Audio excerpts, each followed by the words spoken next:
Welcome to Gloria's Gab Live. I have with me today two amazing women. I've got Malia, Lindquist, Yes, right? you got it. I make sure I'm pronouncing it correctly. And Sally Vialba. Both are involved in empowering women and helping improve their lives and giving them a step up.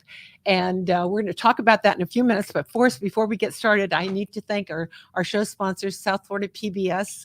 If you're not a member, you need to be.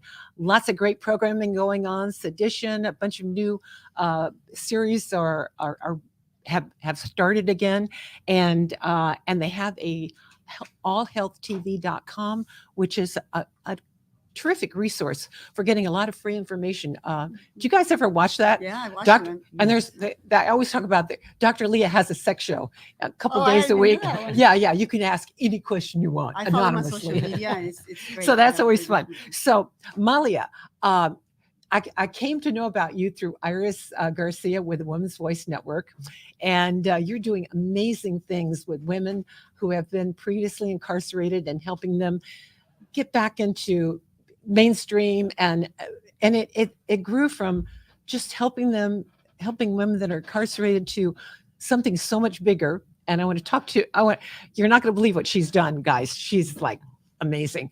And you've only been there 5 years, and you have such a great vision.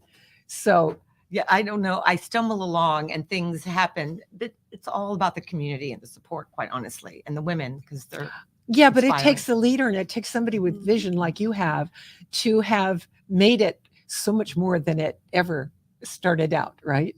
And then I told Sally Vialba about you. I ran into her at another function we were at, and she was so enthralled. I said, "Well, you need to come into my show." So we blindsided you. You didn't even know I was No, going to but have just Sally. chatting with her, I'm so glad that she's here. I know. Honestly, it's a lot. It's very synchronistic. Okay, so let me tell you, Sally is an author, a speaker, and emotional wellness coach. She has a master's in international business, a BA in business. She's bilingual, multicultural. She's pursuing a master's degree in holistic psychology. She has several certifications from international federations, life and business coaching, trauma-informed coaching, transformational training, quantum healing, hypnosis. I mean, just list goes on. And this one is another one. Malia has a Juris Doctorate from Georgetown University, a BA in economics from Emory University, and you have a great background for what you ended up doing. This seems to be your life's calling, right? Yes, I've been like Goldilocks, And how did trying you to find my passion? And how did it come about that you became executive director? So I was serving as a mentor to women in prison, and I always caution our volunteers is be careful, you could become executive director. So I fell in love with the women, I fell in love with the program, and got on the board. And then as the founders were wanting to retire and phase out, they were sort of looking around, and I think the main thing that recommended me is that I volunteered to do it because we didn't have the money to pay an executive director at the time. So I said, yes, that's how I got the job. I did it for free. Right. I did. Well, that's when you know somebody has a passion, right? When they're willing to work for next to nothing or nothing. But that's true. But I was blessed. Not everybody can afford to do it. So for a short amount of time, I could. I don't like to expect our staff. I always feel that we shortchange the nonprofit staff and employees, that they're expected to work for free or for nothing or for little. So I don't want to be an example of how it should be done, but that's how I got to be executive director. Well, yeah, I've been there and done it. Yeah. Yeah, haven't we all? And Sally, you when I first met you, you were with a bank. Oh, yes. And you were doing training, and she was like quite a dynamo in the banking industry too. And then what happened? It was just a point where you got to listen to, like, is this what I want to be doing for the rest of my life? And though it was absolutely rewarding, I loved my clients, I loved what I did for them, and I love finance and money and numbers. It was just like, it wasn't like my heart wasn't there anymore. And I was like, okay, there has to be something out there that I love to do, that I'm going to feel great about doing it on an everyday basis. And of course, trial and error and bouncing into things in another, and training and learning. I just now I'm really giving back to the people that I love the most, which are women that are going through stress and abuse and coming out of really difficult relationships. And Mhm. and it's totally opposite of my left brain, my doing brain, but it's a wonderful feeling. And I really feel that there should be more of us going around. We should be Oh, yeah. cloned because there's so much out there. I didn't even realize. Absolutely, yeah. And it was funny. We were talking about your program, Leap. Yes. So it's Lemons Empowerment. It's Ladies Empowerment and Empowerment. Action Program. Okay. But somehow because of our hashtag on social media, Yeah. it's Leap for Ladies, and people just call us Leap for Ladies. That's what we're known Oh, as. Leap So, for Ladies. because Okay. the Ladies Empowerment and Action Program is a mouthful. It's a mouthful. It's a mouthful. So Yeah. I think Leap for Ladies is catchy. That's What kind our, of says they're leaping It is. from previous having been Exactly. incarcerated exactly. to a new life. Exactly. And Yeah. our logo is the dragonfly, which also symbolizes that metamorphosis. So Okay. yeah, so Leap for Ladies, we're everywhere on social media. If you look that up, you'll Yeah. find us. Yeah. Well, actually, yeah. But Sally was looking up, and, Yeah. and Dragonfly came up, Yes. and so you have a thrift store. So Yes. let's talk about the thrift store. Well, so the thrift store is sort of is part of our evolution, right? So we Mhm. started in the prison, and we're still there. We work Right. intensively, and I got the idea because people kept donating stuff to us, and they were so generous. I didn't know what to do with everything, and so I thought it would be really easy to open a thrift store and provide drugs.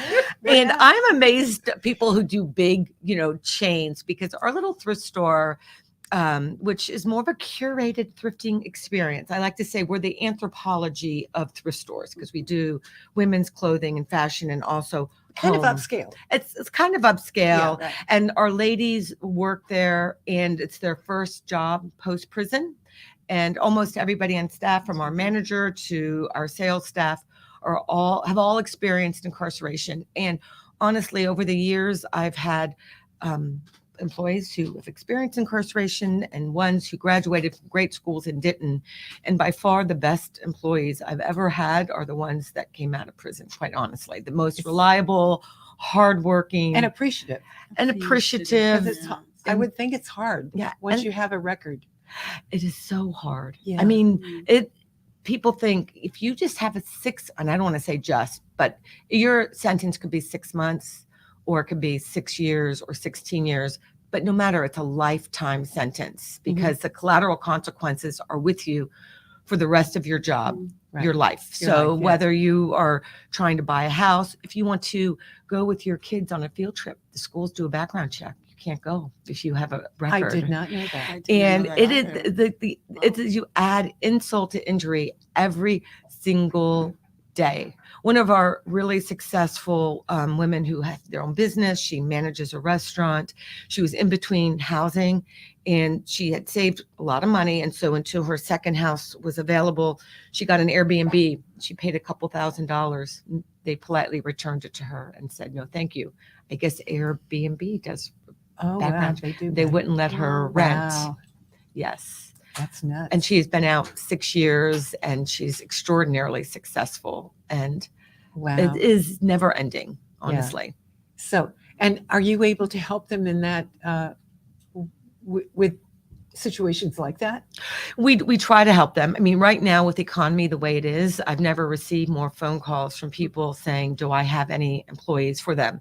But the interesting thing is that we all know that wages have gone up somewhat. Yeah. And so sometimes I get calls from people thinking they're going to get a good employee on the cheap. Oh, well, because they should be so thankful for this job, even though they've been out 3 years, they should be thankful to be paid $10 an hour. Oh, no. And so now they have some leverage. It's still difficult, but we have relationships with some employers in the city, in the county, who really do have an open heart and are receptive to working with Right. people with a record, and they'll sort of look at the person rather than looking at their past. Looking at their past. Yes. That's great. Mhm. It's Yeah. sad how our society actually punishes people that have gone through whatever. It could have been incarceration and it follows you for the rest of your life. It could be you were an alcoholic and now you got out of the addiction, but I'm an alcoholic forever, and those are, for me, in the field that I'm working on and how I'm working on, those are just symptoms. Like, people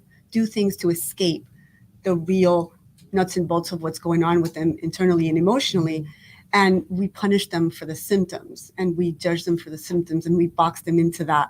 Oh, you're this, you're that, you're an ex-con, or you're an you're never an Addict. ex-con, you're never an ex-addict. You're always an addict no matter where That you go. always So comes with you. I kind of see it as the same thing. I correlate that. It just follows you.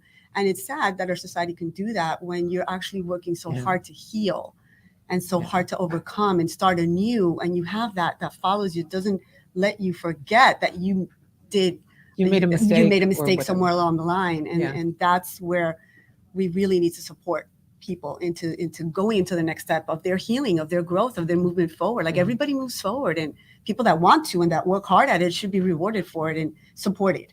Right. Well, and it's, look, even if you don't have a heart for second chances, which I really don't understand, because literally everybody I know has made a mistake. Some have not gotten caught for their mistakes. Exactly. That's true. Good for them. But just as Or a they've society, had a better attorney. if they had a better attorney, that's a whole That's subject for a whole matter. story. Yeah. But the truth is so even for people who are more hardline about you need to pay for your crime forever, but it's not just the person who serves their sentence who's paying for their It's their crime. family. It's their and it's our communities, Yeah. right? So we have labor shortage. There's statistically speaking, children of people who have been incarcerated have a higher incidence of going back. We have a lot of draconian sentencing. So when people do go back, when they haven't received the support, then as a society, we are paying for the incarceration in Florida alone to the tune of billions of dollars per year. So whether you're sort of, as some people say, bleeding heart, which I'm probably in that category, or sort of a law and order, we're all served by making sure that people who have experienced incarceration have the opportunity to redeem themselves. Well, I think if there are more people like you around, that we're taking those people and giving them different options. And I think that, I mean, tell us about your vision, because it's more than just, giving some advice and, helping them along the way. You've got is that halfway house or what? It's a transitional home. Okay, yeah. So this is the thing. So there are initiatives that provide job training. Oh, we'll help you with your resume. Well, that doesn't really help when you're getting out of prison. And you don't have a place to live. And you are given $50 by the state of Florida when you get out. You don't qualify as homeless, so you can't even go to a homeless shelter. You're not given a bus pass. You are literally released from prison and told, be free. And so if I was given $50 with low prospects for a job or housing, I would look for the nearest crack den and self-medicate. Because if you don't have anything, what do we expect? So our vision is that not just to provide the resume help or connecting with employment, it really needs to be a prison to community experience, so that there's housing and jobs are important. But what a lot of people don't realize, and I think that this is what's relevant to what you do, is that long before being labeled criminals, women in prison, when I say the vast majority, 85%, were actually victims themselves. Over 80% were suffered sexual trauma as children, and then domestic violence as adults, and then low self-esteem as an adult. Yes, and then all the things that happen in your brain when there's a trauma. And so but a lot of them were in foster care. And so these problems can't be remedied by just, here, have a job. It really requires a prison to community approach And the counseling. The trauma-informed counseling and support. And that, before you go any further, that is crucial, what you just said, trauma-informed counseling and support, because not everybody that is a therapist, and I love therapists and I believe in therapy, absolutely, but not everybody is informed and educated in treating trauma.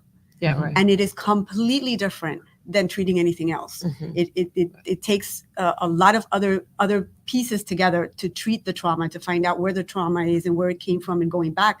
It's not talk therapy, because trauma, you cannot think your way out of trauma. Yeah. It's absolutely impossible. You'll never do that.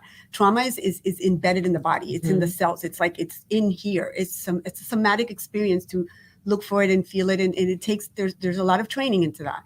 And like what Malika was saying, it's long before the crime was committed. Right. Trauma was already there. And that was Right. setting up the stage. And some could have been in self-defense or whatever, survival, because when there's a trauma, you operate out of survival. You don't operate as a normal human being. Mhm. Your thoughts are, everything is not a safe place. Therefore, I have to be thinking that I'm in threat constantly. So everything is Wow. a trigger of a possible threat to my life, to my well-being, to my survivalship. And that's how, when you're in trauma, you see the world. And unless you're able to change the way you see that part of the world, your world won't change, and you'll be operating at that constantly. And Right. things like that Absolutely. is what happened. They get incarcerated, or they get into drugs, or they get into And then further alcohol, traumatized. and Yeah, they get further exactly. Yeah. traumatized. And then they're stigmatized for those symptoms, because those symptoms are symptoms of escaping, Right. of surviving, of Absolutely. protection. And then we're stigmatizing them because of that, instead of providing them support and help to get them out of it. Absolutely. Right. Yeah. So your wraparound approach. Yes, we have a wraparound approach. So So it starts in prison and continues for at least 2 years post-release, because that's what the studies show it takes. is that And right? so, we do talk trauma and all that. And yes, that's all there. But I got to tell you, there's a lot of joy in this. So we have, call it the little dragonfly bubble. Right. So in the first day, somebody gets out of prison, we pick them up. They're taken to lunch. They go to probation. They go to the sheriff's office, grocery store, everything that needs. Then we have a very beautiful house, I would say, and we have 2 homes now. You go there, there's a dinner, there's a hug. You go to the Dragonfly where you get clothes, and you Oh. literally start work, if you're ready, the next day. And the houses are within a mile of the store. And so they can bike or walk. And when some of them make money, and it's in August, they will Uber, which I'm always, are you kidding me, ladies? We're Ubering to work. There's Leah, it's 95 degrees out there. You try walking, but Yeah, it's a right. mile. And there's just a lot of joy Mhm. at the store. I mean, our customers love our ladies because, I mean, seriously, the service is amazing. And we're always hosting events, community events. We really want our ladies to get to be part of the community, Right. and it just happens organically. Yeah. And so our vision is for every woman to have that experience. Right now we're in Miami, but there is nobody else in the entire state providing wraparound services for So you women. could really replicate yourself in other communities. Absolutely. Yeah. For sure, we have really great outcomes. So Mhm. our rate of recidivism, which is the rate at which women go back, it's Right. less than 6%. Nationally, it's over 50%. Wow. So our women do really well. And, I talk about recidivism because people want to hear metrics, but really Yeah. what's is like the magic that happens. We have women who lost their kids to the foster care system, able to reopen their case Wow. and reunite with their kids. And they're all about social media. So I get to see them on Facebook reuniting with their kids. Oh, my beautiful. goodness. How fun. They all, they really are receiving so much from the community, but also really giving back in profound ways. Mhm. And so I do feel like this model can be replicated. And we are, every year we've started doubling our capacity. We do online classes now. Yeah. So any woman in the Oh, country yeah. Oh, that's who wants beautiful. to take a class, who's experienced incarceration, they can take a class with us. And That's that's really like good. the Women's Voice Network is doing with their courses, Yes. getting women able to get into the workforce that maybe have been Yes. out for a And well, long we time work and with them whatever. very closely. They You have do. been a godsend. great, aren't Iris they? Garcia is amazing. Isn't she? And the Yeah. work that she's done with our women has been life-changing, I know literally. you guys are like role models. We are. You're We're- so We actually met in person post-COVID, and I feel like I gave her a hug. I said, I feel like I've known you forever, because she's done a lot for our women. And that is really what it takes is, yes, we do have the expertise to provide certain programming, Mhm. but it takes the people do the kind of work that you do. I mean, Right. literally, we could not happen without the support of the community. right. And I feel like to know us is to love us. Oh, for sure. Yeah. Yeah. It takes a village, doesn't it? It- It takes this. I Oh, know right. it's cliche, but it really really, does. does. Yeah. We have right now, and I think this goes back to what you're saying about the stigmatization of people with addiction histories or histories of incarceration. We have this more than campaign because all of Okay. us are more than the worst thing. Yeah. I have the luxury of not talking about the worst thing I ever did, but I know that I'm done things that I'm not proud of and that I'm more than that. So this whole campaign, we have shirts like, streetwear with messaging that was designed by the women, and each design is named after one of them. So we Oh, have the cute. Angelina, which if you go to buy the Angelina on the Dragonfly website, it has her story. It was like the Oh. American Girl dolls. The Maritza, the Nancy, the Danielle, and each of those women feel comfortable in sharing their story. Right. One of them, Angelina, spoke to the Women's Fund Power the Purse luncheon to 700 women in our community. I was there. Yes, and she got a I standing know. ovation. She was amazing. She was amazing. She was Yeah. amazing. And that was before I knew you were going to be on my show. Yes, Wasn't it? yes. Yeah, It was just no, a because- fluke afterwards. Well, no, because I Yes. was sitting with Iris Garcia. Okay, And- that's how yeah, it came that's to how be. it all That's how came it came about. about. Yeah, Yes. yeah. Yes. Right. So Angelina has definitely found her calling Right. and advocating for women coming down the pipeline. She's Right. really amazing. Yeah, but I was pretty impressed. She got up in front of a lot. I go, wow, that was pretty impressive. Yes, and she spoke in front of the Dade County Commission and the mayor, and Yeah. they all gave her hugs after. We were applying for funding, which I give her I was credit. going to ask We you get- we- about that. for How the- are you getting your funding? Well, for the first time ever this year, I credit our incredible mayor. Daniela has been living. Chicago. She's awesome. she had supported our mission for years before she was the I believe it. famous She is such a first good women mayor.